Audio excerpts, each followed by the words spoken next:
Cormac Thorne woke to a sound that didn't belong in his world. Not the wind scraping across the cracked earth. Not the groan of his failing barn. This was different, deeper, like the desert itself had learned to breathe. He pushed, opened the door of his cabin, and a morning light hit him like a fist. 1,000 warriors on horseback surrounded his property in absolute silence. Dust hung in the air where they'd stopped moving. Spias, va. Paint, eyes fixed on his doorway. In the center, one man rode forward alone, wearing a ceremonial headdress that caught the first rays of dawn. Cormac's hands went cold because sleeping inside his cabin was the reason they'd come. 24 hours earlier, Cormac had been thinking about water. His 2 remaining cattle were getting thin, the well was running dry faster than it should, and the creek 3 miles east was his last hope before the land defeated him completely. He'd already lost everything else. The drought had taken his herd. Debt had taken his dignity. Loneliness had hollowed him out until he barely recognized the man staring back from the cracked mirror each morning.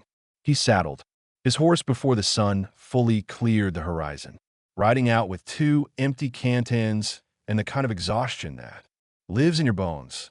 The landscape stretched endlessly in every direction, beautiful in its cruelty. Mesa rose like ancient monuments against a sky too blue to be trusted. Nothing moved except the heat. The creek was barely a trickle when he reached it, but it was something. Cormac knelt in the shade of a rock formation, filling his cantons. When he saw her, at first he thought it was a shadow. Then the shadow moved. A woman lay crumpled against the rocks 20 yards upstream. Her body twisted at an angle that made his stomach drop. Dark hair spilled across the sand. She wasn't moving. Every instinct screamed at him to leave. This wasn't his problem. Getting involved with anything out here could mean trouble he couldn't afford. But his feet were already moving, cantons forgotten in the dirt. When he reached her, he saw the blood first. It had soaked through the leather of her clothing, staining the decorative bead work across her shoulder. Her breathing was shallow, barely there. She was Apache. He knew it from the intricate designs on her dress, the silver bracelets on her wrists, the way her hair was braided. His hands hovered over her. Uncertain touching her could be a mistake that ended his life. Her eyes opened, dark and fierce despite the pain etched across her face. She tried to speak, but only a rasping sound came out. Then her gaze locked onto his, and something passed between them that he couldn't name. Not trust, not quite, but recognition of a shared desperation. "I'm not going to hurt you," Cormac said quietly, though he had no idea if she understood. She said something in her language, the words tight with agony. Her hand moved weakly toward her, sighed, and he saw the wound properly for the first time.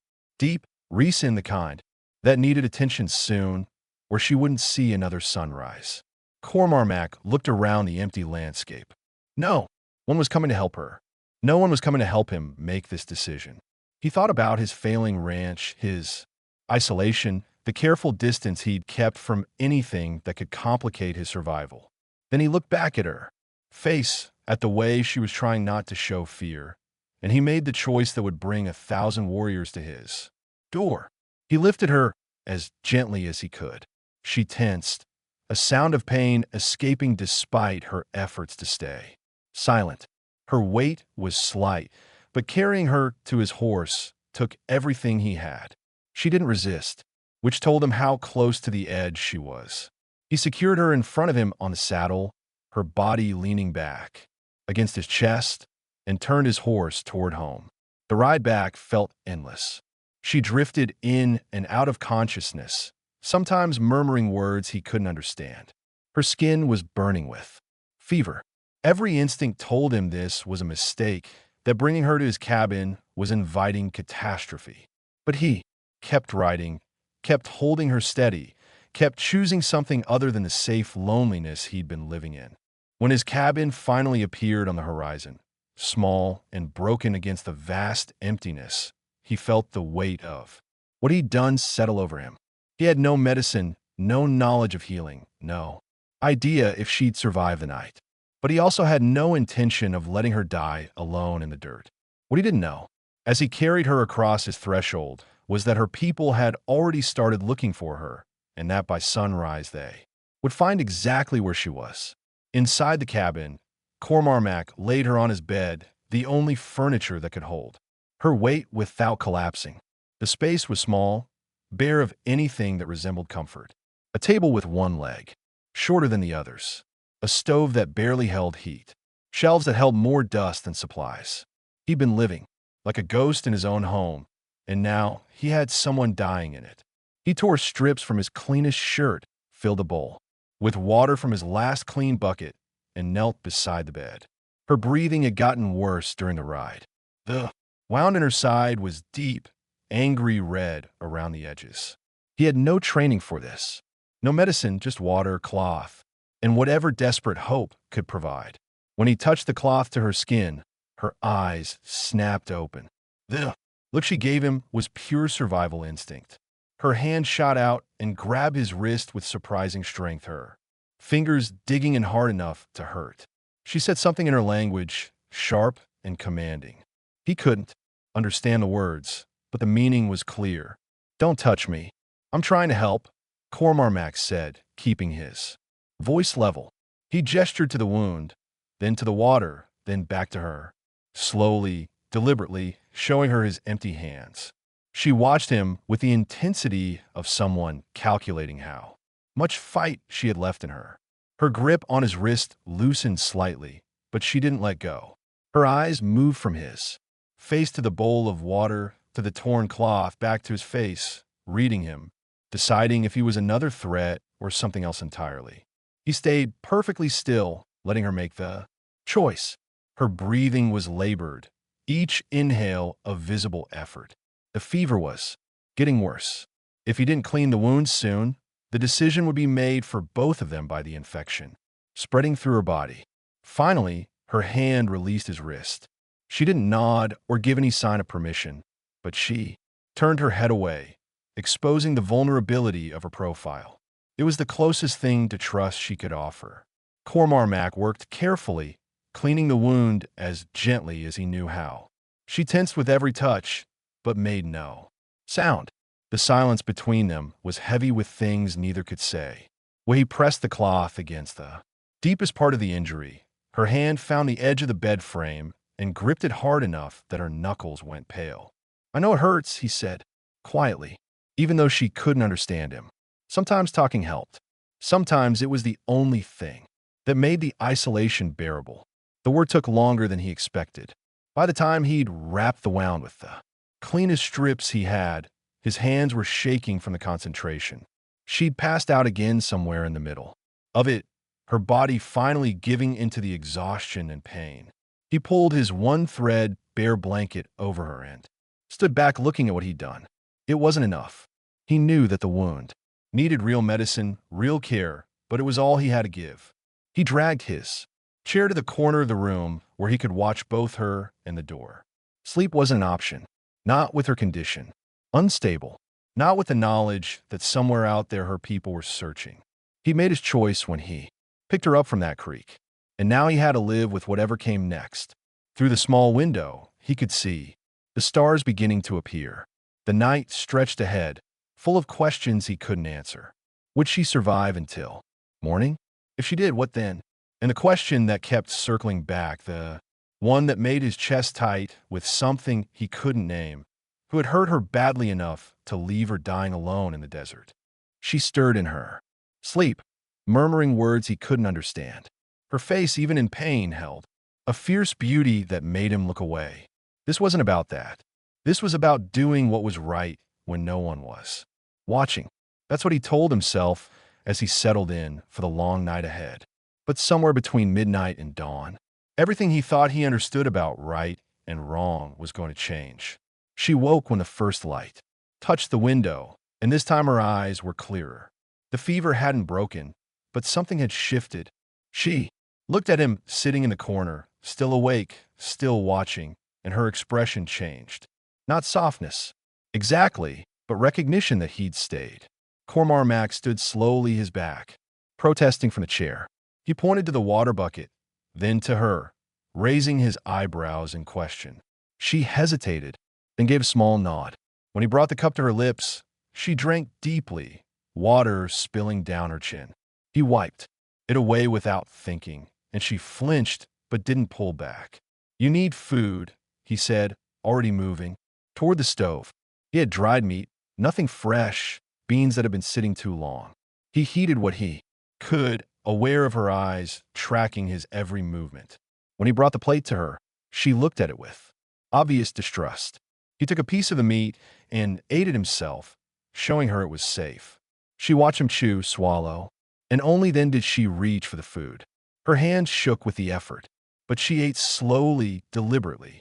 Pride kept her from showing how weak she really was. While she ate, Cormarmac changed the wrapping on her wound. The bleeding had stopped, which was something. The skin around it was still inflamed, but no worse than before. Small victories. He was counting them because they were all he had. When he looked up, she was studying his face with an intensity that made him uncomfortable. Then she did something unexpected. She touched her chest and said a word. Aida. Her name. She was telling him her name. He touched his own chest. Cormarmac. She repeated it, the syllables strange in her mouth. Cormarmac. Then she pointed to the wound, to the bandages, and said something longer in her language. He didn't understand the words, but the tone carried weight. Gratitude, maybe, or acknowledgement of a debt. She gestured toward the door, then made a sweeping motion with her hand. Minnie, she was telling him something about people, her people. Her face grew serious, urgent. She pointed at herself, then at the horizon visible through the window, then held up more fingers than he could count quickly. His stomach dropped. There, looking for you. She nodded, understanding his tone, even if not his words. Then she did something that stopped his heart. She reached out and touched his hand just briefly. And when she pulled back, there was something in her eyes he hadn't seen before. Concern, not for herself, for him. I know, he said quietly. I know what I'm risking. They stayed like that. Two people from different worlds, sitting in a cabin that could barely stand against the wind, understanding each other in the only ways available. No shared language, just the gravity of what was coming. Later, when she slept again, Cormarmac stood at the window and watched the empty land. Somewhere out there, warriors were tracking their missing daughter, sister, or whatever she was to them. When they found this place, when they saw her here with him, no amount of good intentions would matter. They'd see a colonist with one of their women, and they'd draw the conclusion that men at war always drew. He should have left her at the creek. That would have been the smart choice, the safe choice. Let nature decide her fate and keep his own life simple and solitary. But when he looked back at her, sleeping form, at the steady rise and fall of her breathing that he'd fought to preserve, he knew he'd make the same choice again. What scared him wasn't the warriors coming. It was realizing that somewhere in the last day and night, she'd stopped being a stranger he was helping. She'd become someone he couldn't imagine letting go. And from the way she'd looked at him this morning, from that brief touch of her hand, he suspected she felt something. Shifting too, but feelings meant nothing in the face of what was riding toward them. He bought her one more day of life, maybe two. When her people arrived, they'd take her back and he'd return to being alone. That was the only ending this could have. Unless everything went worse than he imagined. Unless they decided his help looked like something darker. Unless the price for saving her life was losing his own. The second night fell heavy and thick. Aida's fever spiked as darkness came, and Cormarmac found himself pressing cool cloths to her forehead every hour, watching her body fight battles he couldn't see. She drifted between sleep and waking, sometimes speaking rapidly in her language, other times going completely still in ways that terrified him. Around midnight, her eyes opened clear and focused. She looked at him with an urgency that made him lean closer. She grabbed his shirt, pulling him down so their faces were inches apart. Then she started gesturing, frantically pointing at the door, at the darkness beyond, mimicking riders on horses. Her hands moved fast, showing him numbers. Many riders coming soon. Tomorrow, he said, understanding. They'll be here tomorrow. She nodded, then did something that hit him harder than any words could. She pushed at his chest, not hard, but insistent. She pointed at him, then at the door, then made a motion like running. Her face was desperate. She was telling him to leave, to save himself while he still could. Cormarmac caught her hands in his, stopping the frantic gestures. No. She pulled against his grip, her eyes wide, with something close to panic. She said his name, the pronunciation still rough but unmistakable. Cormarmac. Then she shook her head violently, pointing at the door again. The message was clear. When they come, they will hurt you. Go. Now. I'm not leaving you, he said. And even though she couldn't understand the words, his tone carried the meaning. He held her hands steady between his own, meeting her eyes. I'm not leaving. Something broke in her expression. Then the warrior's mask she'd been wearing cracked, and what showed through was raw and human. Her eyes went bright with tears she refused to let fall. She said something in her language, soft and pained, and he wished more than anything that he could understand. Then she did something that changed everything. Between them, she lifted one hand and touched his face, her palm resting against his cheek with a tenderness that made his breath catch. Her thumb moved slightly, a gesture so gentle it felt like a question and an answer at once. Her eyes searched his, and what he saw there matched what was building in his own chest. This impossible, inconvenient, dangerous thing that had grown between them in less than 2 days. He covered her hand with his own, holding it against his face. They stayed like that, frozen in a moment that couldn't last, shouldn't exist, but did. Anyway, two people from opposite sides of an invisible war, finding something neither had been looking for. Aida, he said, just her name, and she closed her eyes as if hearing it hurt. When she pulled her hand back, she pressed it to her own chest over her heart and said something he'd never forget, even though he couldn't translate it. The weight of the words hung in the air between them, like a promise or a goodbye. Maybe both.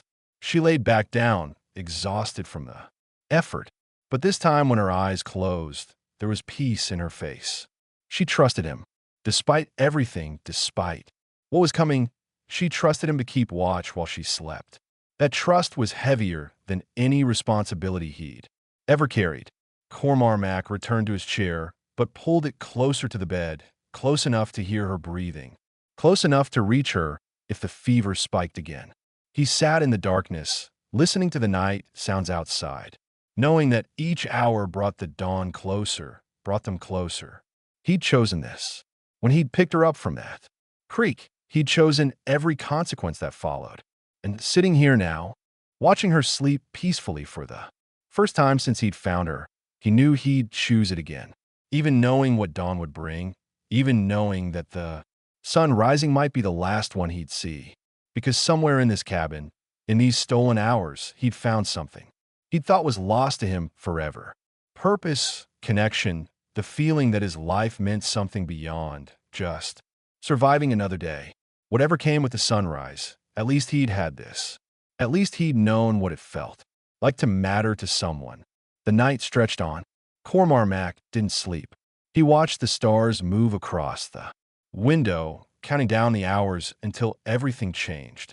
And when the first gray light began to touch the horizon, he stood and walked to the door, knowing that on the other side of it, his reckoning was already riding toward him.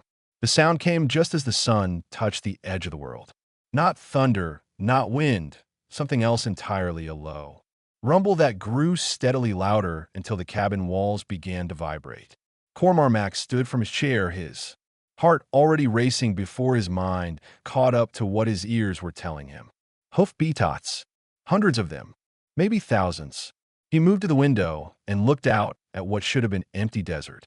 Instead, he saw the impossible made real. Warriors on horseback materialized from every direction, emerging from the dawn light, like something conjured for the earth itself. But this was no vision. This was flesh and blood and deliberate purpose. They rode in formation, spreading out in a perfect circle that enclosed his property completely. No gaps, no escape. Routes. Just an unbroken wall of mounted warriors that stretched farther than he could see in the dim light. Cormarmac's breath stopped in his chest. He'd known they were coming. Aida had warned him, but knowing and seeing were different. Universes. This wasn't a search party. This was a nation. Behind him, Aida stirred on the bed. He heard her gasp, a sound of recognition and dread mixed together. She tried to sit up, and he moved to help her without thinking. She gripped his arm, staring past him at the window, her face gone pale beneath the fever flush. "It's all right," he said, even though nothing about this was all right. She shook her head, saying something rapid in her language. Her grip on his arm tightened. She was trying to stand, trying to position herself between him and the door, protecting him. Even now, barely able to stay upright, she was trying to protect him. "Stay here," he said gently but firmly, pushing her back onto the bed. "Let me handle this." She caught his hand before he could pull away, holding it between both of hers. Her eyes locked onto his, and in them he saw fear. Not for herself, for him. She said his name one more time, and everything she couldn't say in his language was there in how she held on to him. He squeezed her hands once, then let go. There was nothing left to do but face what he'd brought down on himself. He crossed to the door, his legs steadier than he expected. Fear did strange things to a man. Sometimes it froze you. Sometimes it burned through everything else until all that remained was clarity. The door hinges creaked when he pushed it open. The sound felt obscenely loud in the silence that had fallen over the assembled warriors. Cormac stepped out onto the small porch, and the morning light hit him full in the face. He had to shield his eyes to see what surrounded him. The circle of warriors extended in every direction, hundreds deep, maybe 1,000, maybe more. Every one of them sat motionless on their horses, weapons ready but not raised. Paint, leather armor, spears. That caught the dawn light. This was a show of force beyond anything he'd imagined.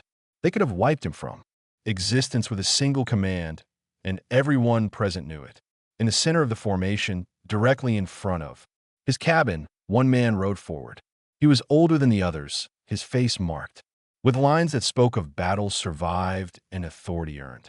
A ceremonial headdress sat on his head, feathers reaching toward the sky. Everything about him commanded respect.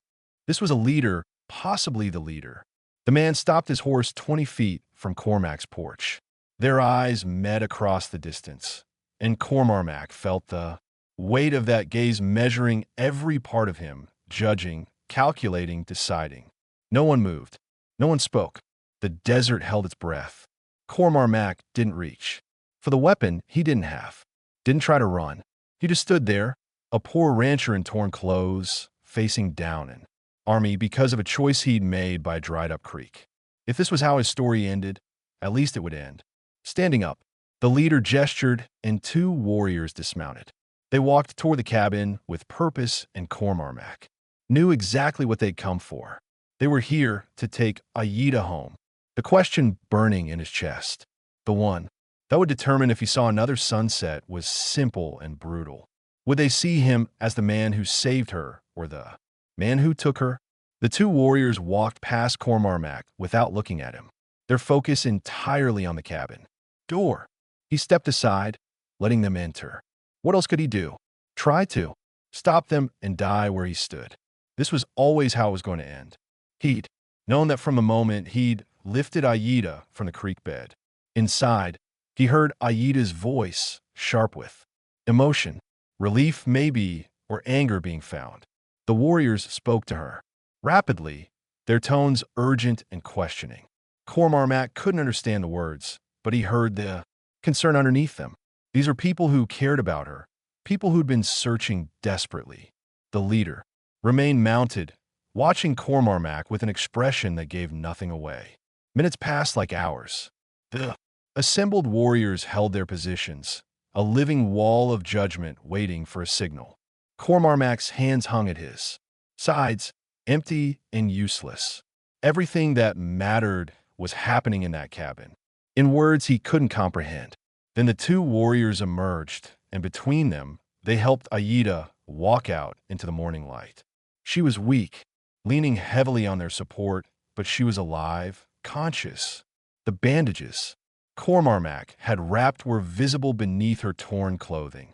Evidence of care or evidence of something else, depending on how they chose to see it. The moment the leader saw her, his entire posture changed. Relief flooded his face, followed immediately by fury. He dismounted in one smooth motion and strode toward her. Aida said something, quickly, gesturing toward Cormarmac, but the leader's attention was fixed on her wounds. His hand moved to examine the bandaging, his expression growing darker. Then his eyes cut to Cormarmac, and in them was a question that could kill. Did you do this to her? Cormarmac held his ground, meeting that lethal stare without flinching. Words wouldn't save him now. Only the truth would. And the truth was written in Aida's wounds, in his exhausted face, in the cabin that smelled of fever and desperate care. Aida grabbed the leader's arm. Pulling his attention back to her, she spoke rapidly, insistently, pointing at Cormarmac and then at herself. Her voice grew stronger despite her weakness. Carrying a tone that demanded to be heard, she was defending him, telling that what he'd done. The leader's expression shifted, confusion replacing some of the anger. He turned to Cormarmac and spoke, his voice deep and commanding. The words were Apache, meaningless to Cormac's ears. But the expectation was clear. Explain yourself. I found her dying by the creek, Cormac said, knowing the man probably didn't understand, but needing to say it anyway. I brought her here, cleaned her. Wounds, gave her water and food. That's all. The leader studied him for a long moment, then looked back at Aida.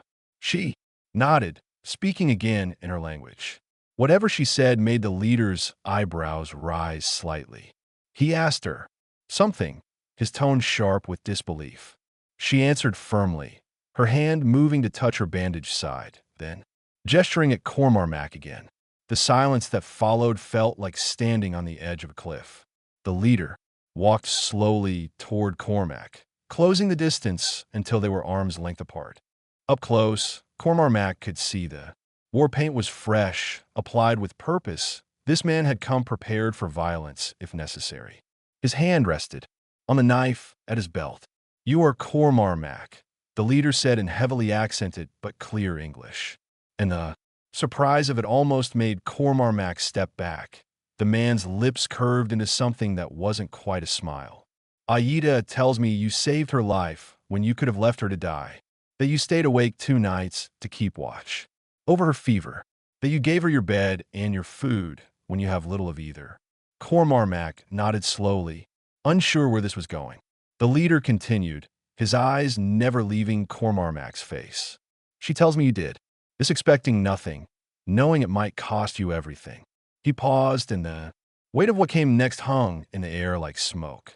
My sister does not lie, but I must see for myself if you are what she claims, or if you are clever with words and kind gestures that hide darker intentions. Sister, the word hit Cormarmac like a physical blow. Hea was this man's sister, which meant the army surrounding his cabin wasn't just warriors. It was family. An entire nation of family come to reclaim one of their own. The leader placed his hand on Cormarmac's shoulder, the grip firm enough to hold him in place. I'm not 10, and you, poor rancher, have created a debt that must be answered. Natan's hand remained on Cormac's shoulder, the weight of it carrying both threat and possibility. The silence stretched between them while hundreds of warriors watched, waiting for their leader's judgment. One word from Natan could end everything. One gesture could turn this moment into violence that Cormarmac had no hope of surviving. Show me, Natan said, finally releasing his grip and gesturing toward the cabin. Show me where you kept my sister. Cormac led him inside, acutely aware of how poor everything looked through another man's eyes. The single room with its broken furniture, the empty shelves, the bed where Aida had slept, still unmade, the blanket stained with sweat from her fever. Evidence of poverty everywhere. Evidence of struggle, but also evidence of care. Natan walked slowly through the space, taking in every detail. He picked up the bowl Cormarmac had used for water, examined the torn strips of cloth that had become bandages, ran his hand over the blanket. His expression revealed nothing, but his eyes missed. Nothing.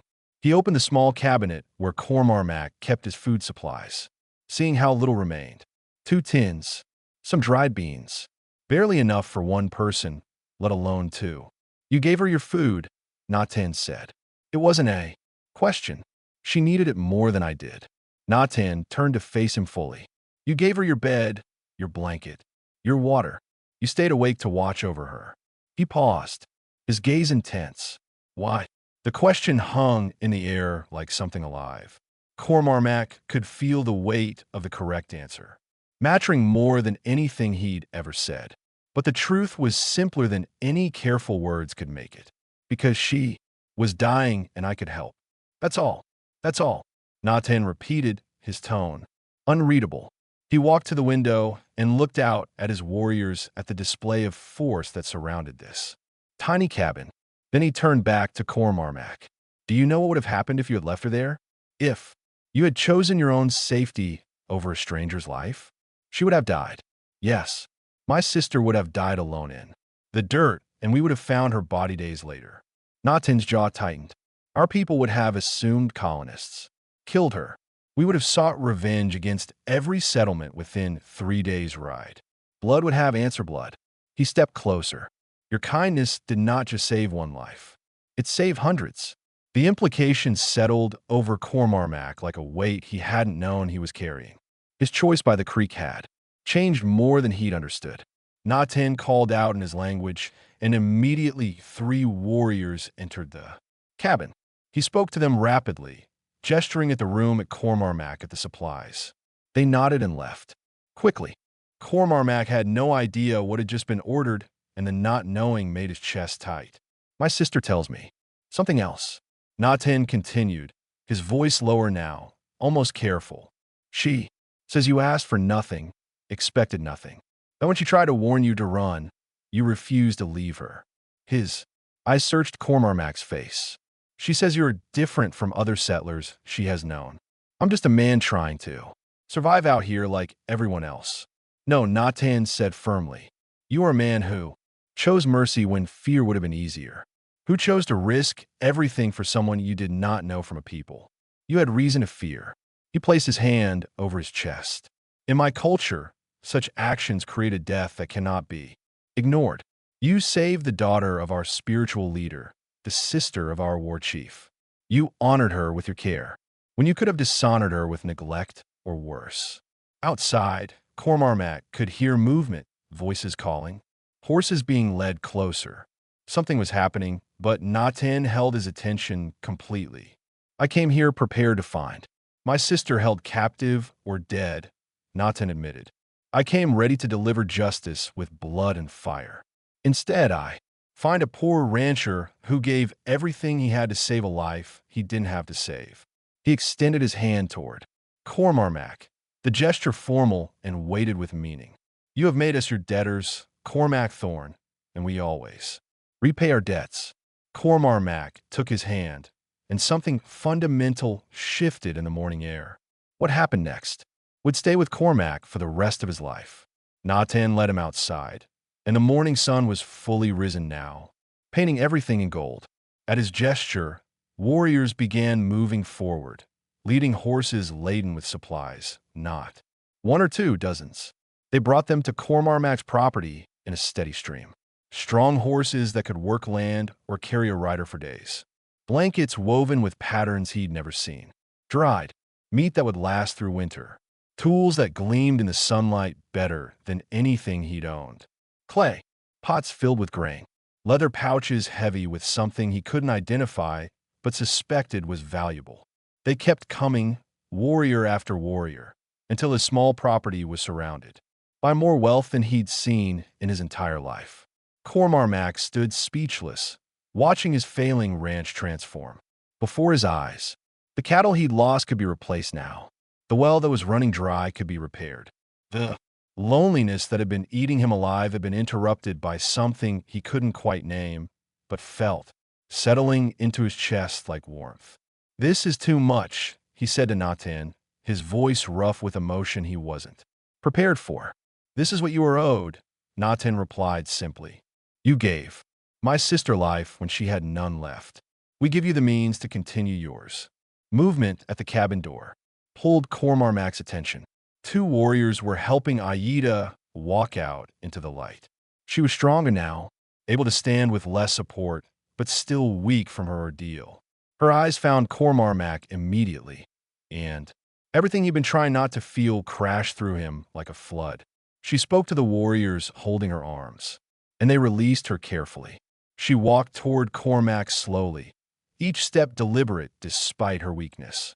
When she reached him, they stood face to face in the middle of organized chaos, warriors moving around them like water, flowing around stones. She reached out and took both his hands in hers. Her palms were warm, solid, real.